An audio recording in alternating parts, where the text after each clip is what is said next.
guys, welcome back to my channel. If this is your first time here, hi, my name is Sylvia. It's nice to meet you. And if you're a returning subscriber, thank you for stopping by. I love you. Today's video is a really spontaneous one.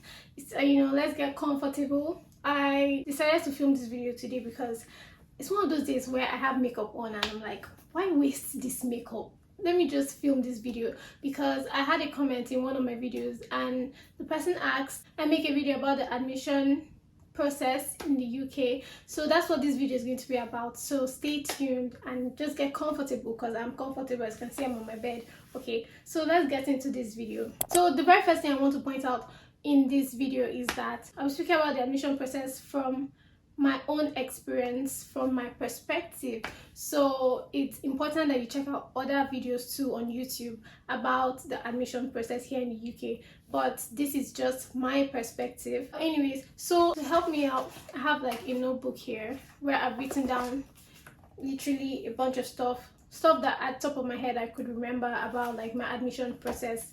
So let's get started. The first thing you want to do when applying to school in the UK is to do your research on the area the school is, research on the type of school you want.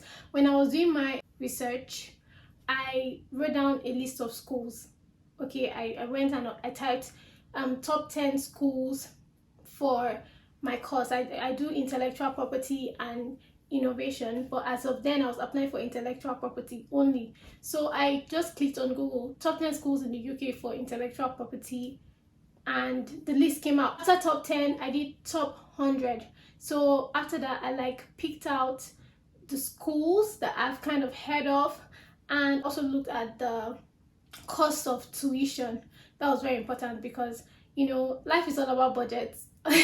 When you come to the UK, if you plan on working to pay your tuition here in the UK, you don't want to be working to pay a tuition that is about £21,000 or even more. So it's only smarter that you go for a school that is less expensive, basically. So I was checking for schools that were within my budget as of that time. So I just researched and I had like 7 schools. I wrote them down in a notepad just like this. So I had 7 schools that I wrote down, because I'm not the one funding my tuition. It's my dad that is funding my tuition. So as of that time the list was for him. Okay, and then him to see like, this is the number of schools that I've looked at, this is the tuition fee, can this work? So that's what I did. You have to do your research. You have to find out the location the school is in. You have to find out the cost of the school. Before you do all this, I want to believe that you already know the course you want to do. If you're not sure about the course that you want to study as your postgraduate course, then you should probably research on that and just find out, and then research on schools based on those courses. Okay, so that's the number one thing. Like I said, when you're done researching on the schools you want to research on and you find out the schools that work for you, my advice is to apply for all of them. Yes, all of them. This is something that I did. Okay, when I did my research, like I told you guys, I came down with about 7 schools. So based on cost, crossed out a bunch of schools, and I was left with 2 schools. I was left with University of Bournemouth and I was left with University of Swansea University. So I applied to those 2 schools only. And as of then, I was not really talking to anybody as I was doing these things. So like after I applied to the schools, then I spoke to a couple of my friends and they were like, you applied to only 2 schools, like you should have applied to more, it's very risky. I was like, why won't they take me? I did so well in like undergrad. So, and you have to understand too, important to note, I hope this video is not all over the place. Important to note, when applying for these schools, some of these schools require a minimum of a second class upper. That's what you got doing your undergrad. So some schools will not even take you if you had like a 2-2. So that's something. But some schools also take 2-2. Important to note that, so pay attention to that also as you're doing your research. So apply to all the schools. Okay, don't spare anyone. Apply to all of them. Your least favorite, apply to it. Is very important, because what if the one that you wanted does not accept you? Then you're stuck. At least you have other backup plans, So apply to all the schools that you've chosen. And then how to apply for most of these schools is based on my experience. I just went on the internet and typed in apply for Swansea University, apply for University of Bournemouth, and it came out. First, I think on Swansea University website, if I remember properly, you could choose between undergrad, postgrad thoughts, postgrad research. So I clicked postgrad thoughts, and then a list of all the courses they offer in the school comes out, and then you have to choose the course that you wanted. If you can't find it in the list, you can also like type it in the search box and it will come out. So in my case, I typed in intellectual property and it came out intellectual property and commercial practice. Then they changed it to intellectual property and innovation later on, but like then it was intellectual property and commercial practice. And I was like, okay, yeah, I want this. After you're done picking the course you want to pick, the next thing they're going to ask you is if you want to do a postgraduate for 1 year or a postgraduate for 2 years. So the 2-year one is like a part-time postgraduate, so you don't have to do it all at once. So you can like, you know, have a little break in between and come back in case you're, depending on your situation really. So what's the point of doing 2 years? Just do one time, do it and be done. So that's that. So the next thing is they make you create like an account on their website so that they can be able to reach you. So that's why they are creating an account for both Swansea University and created an account for University of Bournemouth. So it's important to note that I applied for September set, last year September, and I started this application process in April. Okay, like it's important that you start the application process on time. You don't want to be like rushing and be trying to do things, especially because this is just the first step. You have to go ahead and get your visa after this, so it's very important to start early so that you have time to spare even. So I started this during April. Okay, so let's get that out of the way. So now that you've created an account on their website, they're going to send you a link obviously to activate your account and to confirm that you're really the one. After they're done sending you the link, the next step is you start to do your actual admission process. This is where you fill in all your details, your name, your address, like every single thing, even down to if you have been employed in the last maybe 5 years or so, you put it there if you want. The schools you've gone to, like secondary school, write it down. And then they'll also ask you if English is your first language. I understand English properly. Yes, your native language, yeah, but like English is what you speak, so put it as your first language because you understand this and you can communicate with English properly. You don't want to go and put no, English is not my first language, and then they'll now start asking you for like some sort of proficiency test. No, so put English as your first language and you're good to go. As long as your results in secondary school, like your WAEC, your uni result, all those things are on in English, you have nothing to worry about. So yeah, after you're done filling in all your details, I think the next step is you need references. So for Swansea University, they asked for academic reference and professional reference. So you're free to give just academic reference. You need a minimum of 2 referees for Swansea University. I keep using Swansea University because that's where I'm at right now. So for Bournemouth, I think I needed just 1 referee. It could be either professional or it could be academic. The one clause they had there was this person should not be like a family member, you know, someone that'll come and lie on your behalf. They don't want that. So for Swansea, you could either use a professional or academic referee. In my case, because I worked during NYSC and I was already working before I came for postgraduate program, I used both. So I got a professional referee and I got an academic referee too. It was actually difficult for me to get an academic referee or reference because in uni I was that kind of shy student, you know. I'm always like really quiet and stuff like that, so I did not develop like relationships with my professors. So when it was time for the referee, you know, I had to like scramble a little bit to get like an academic reference, but I finally got one from a notable professor for that matter, so thank God. For the professional referee, I went back to where I was in my NYSC because the head of chambers in that office went to University of Swansea too. So I thought, okay, if not anything, it would be nice to get like a reference from an alumni of the university. That would seal my place. So I messaged him and he was so nice and he gave me a reference. So yeah, I got both and I applied. For the Bournemouth one, I got just an academic reference. So the same professor from uni wrote 2 references for me, so I sent it with Bournemouth and everything. So after the references, another important thing to keep in mind when applying for these schools is your personal statement. This one is like an essay you write about why you want to study the course you want to study in, why do you want to study it in the UK, and why do you want to study it in the university in particular.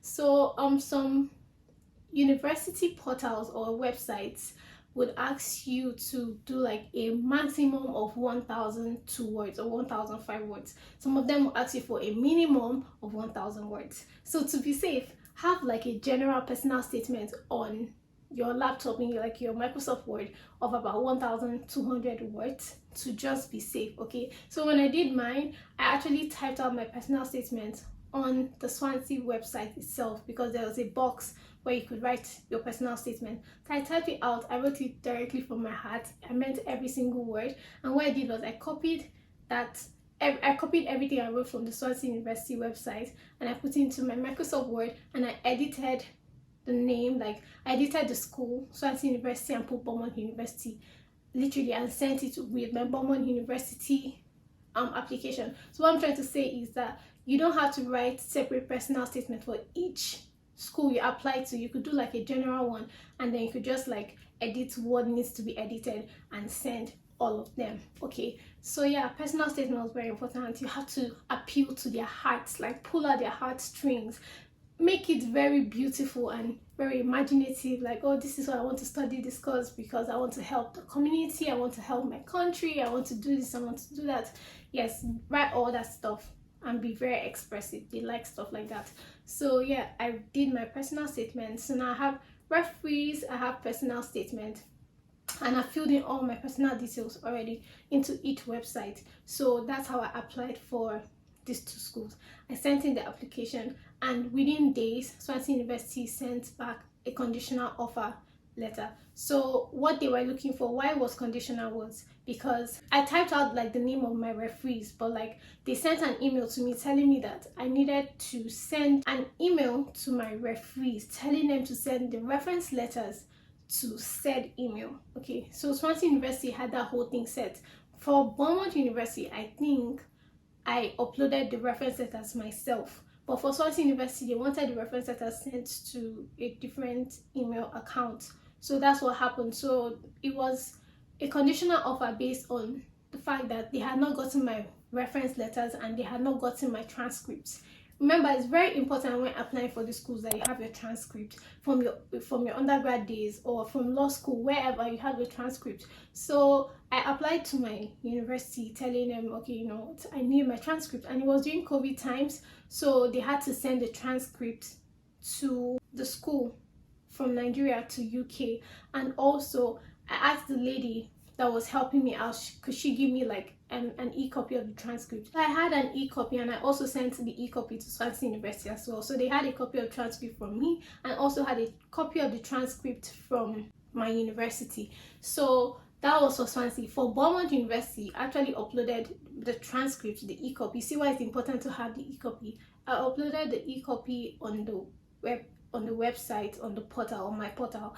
I uploaded the e-copy, I uploaded my WAEC results, I uploaded my certificate of birth, I uploaded literally everything. I uploaded my law school results, I uploaded my undergrad results, I uploaded every single thing on the portal. For Swansea, it was more of a thing of they wanted everything kind of sent to them individually, if that makes any sense. So for Beaumont, I did not get an offer immediately. It took them like 2 weeks or 3 weeks to give me an offer.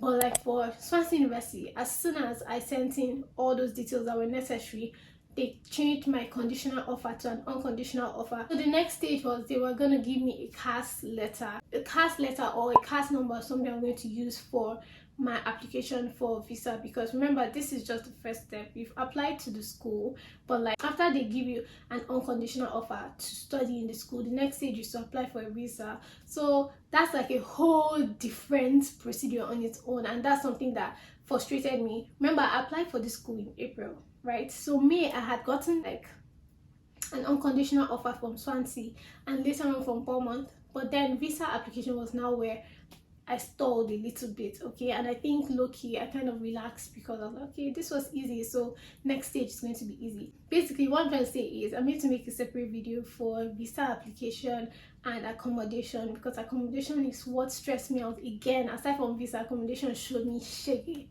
show me pepper.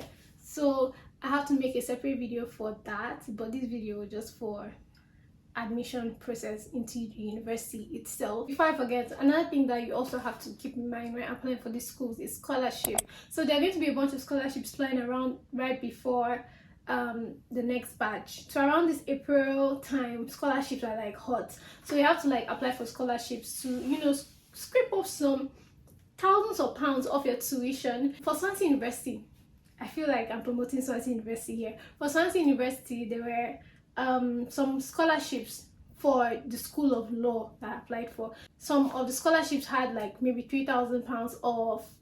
Another, if you apply for multiple scholarships and they don't kind of like contrast with each other, then go ahead, like apply for multiple scholarships. If you get like all of them, you might actually end up paying like £7,000 as your entire tuition. That's so lucky. You can just imagine that kind of situation. So why don't you apply for scholarships now? What I did was I went and googled the life out of scholarships, okay, because if I can save a buck, I will. So like go and google scholarships and then just apply for all the scholarships, and if you get them, yay. If you don't, cool, that's still fine.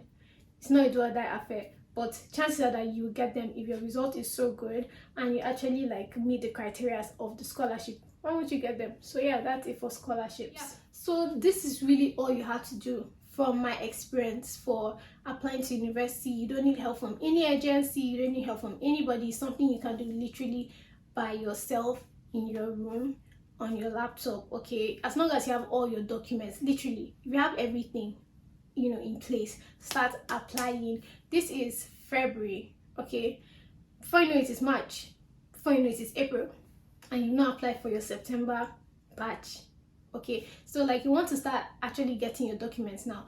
Get your transcript from your school. Usually a transcript is very hard to get from schools. It's a struggle, so get it now. Start putting your referees in place and start researching on the school you want, the city in the UK you want to be in, because some cities are more expensive than others. Swansea is not that expensive, but if you go to London, you will hear shege. So that's what I'm saying, like just start researching and putting everything together so that when you create the portal on the university sites, plural, you just upload, and it will be very easy. And once you have like everything in place, they'll get back to you in a maximum of 1 month. It shouldn't take long before the university gets back to you. You don't need anybody's help. You can do this on your own, and you should probably start now. Don't be like me, don't be lazy till April. Start now, okay?